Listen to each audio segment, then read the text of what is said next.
Welcome to our channel. Today we how to configure Google Drive for collaborative editing with shared assets, full guide step by step clearly. Open your web browser and navigate to Google Drive. Sign in to your Google account if you haven't already done so. Once logged in, locate the New button on the left side of the screen. Click on New to create a new folder for your shared assets. Name the folder appropriately for easy identification. Next, open the newly created folder by double-clicking on it. Now, click the New button again to upload files or create new documents.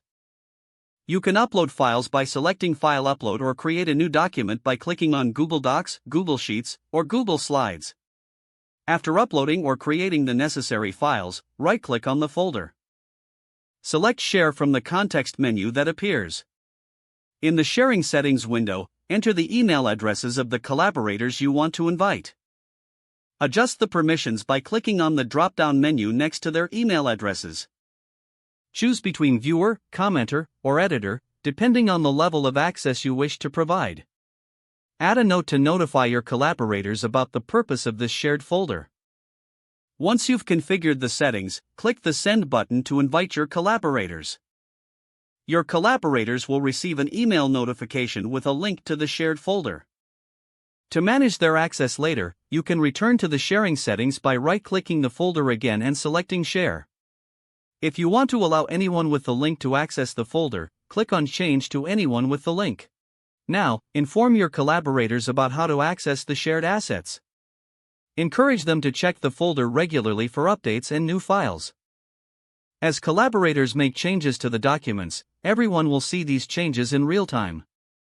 To communicate effectively, consider using Google Chat or Google Meet in conjunction with the shared folder.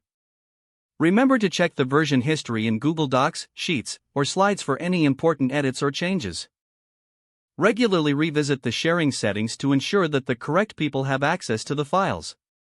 By following these steps, you can create an efficient collaborative environment using Google Drive for your projects. If the page does not load, refresh the browser or try again in a private or incognito window. Make sure you are using the correct email address, then retype it carefully to avoid small typos. If your password is not accepted, use the reset option and create a new strong password you can remember.